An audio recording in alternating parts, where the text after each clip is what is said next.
जिंदगी में कभी कभी शाम भी होती है। जिंदगी में कभी कभी शाम भी होती है।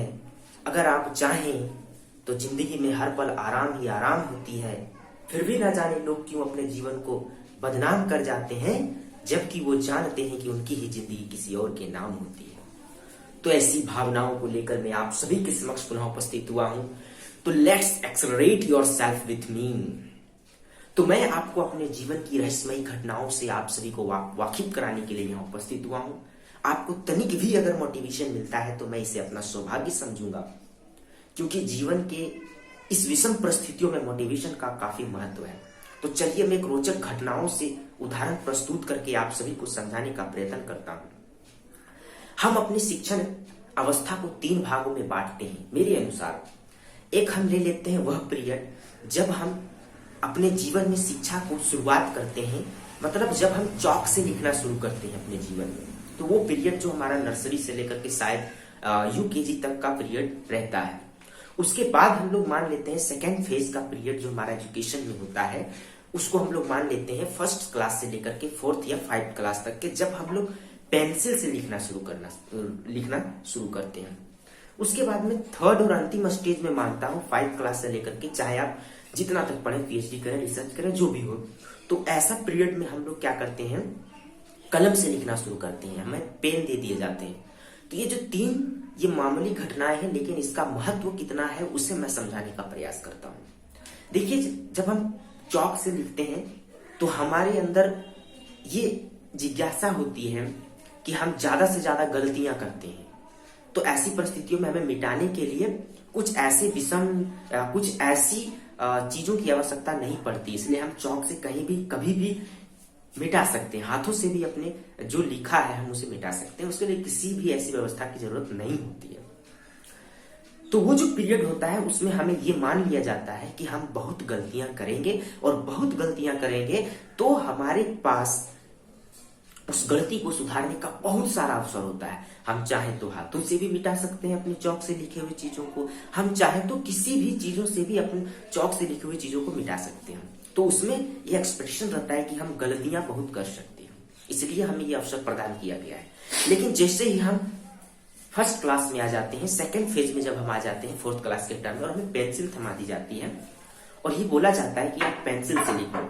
तो पेंसिल से लिखने के वक्त हमको, अब जब हम कोई गलतियां करते हैं तो हमें इरेजर का प्रयोग करना पड़ता है, रबर का प्रयोग करना पड़ता है। मतलब आप गलती करो लेकिन गलती को सुधारने का बहुत कम अवसर हमको मिलता है। मतलब आप अगर पेंसिल से लिखते हो तो वह केवल इरेजर से ही मिटेगा। इसका मतलब क्या है कि गलतियां कीजिए लेकिन उसको सुधारने का आपके पास कम अवसर है। तो देखिए ना, हमारे पास शुरू में हमें बहुत ज्यादा अवसर दिया गया, फिर आगे जैसे बढ़ रहे हैं अवसर कम कर दिए गए।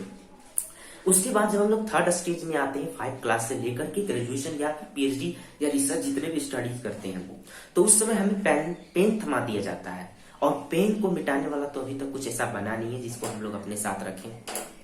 तो अब हमारे अंदर ये एक्सपेक्टेशन हो जाता है लोगों को कि अब ये बड़ा हो चुका है, समझदार हो चुका है और ये गलतियां नहीं करेगा।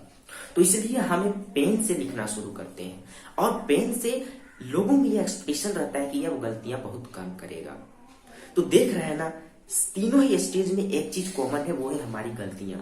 लेकिन उस गलतियों को सुधार करने का जो मौका है वो चेंज हो जा रहा है। शुरुआत में हमारे पास तमाम चीजें हैं गलतियों को सुधारने का, बाद में आते हैं तो वो गलतियों को सुधार करने का केवल एक ही बात है कि हम इरेजर का प्रयोग करें। और थर्ड स्टेज में आते हैं तो हमारे पास कुछ नहीं रहता है कि हम गलतियों को सुधारें। क्यों?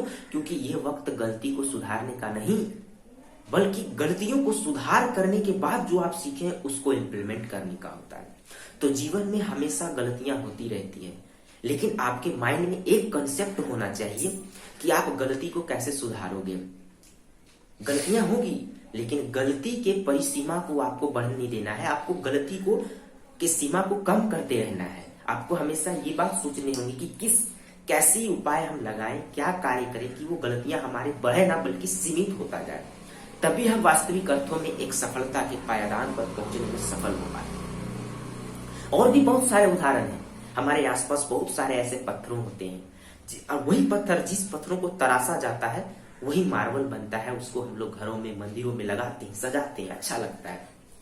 लेकिन देखिए, कुछ ऐसे भी पत्थरें होती है जो कटिंग नहीं हो पाता है तो वो सड़कों पर फेंक दिए जाते हैं और उस सड़कों के पत्थरों को हम आप और न जाने कैसे कैसे लोग पैरों से ठोकर मारते हुए चले जाते हैं।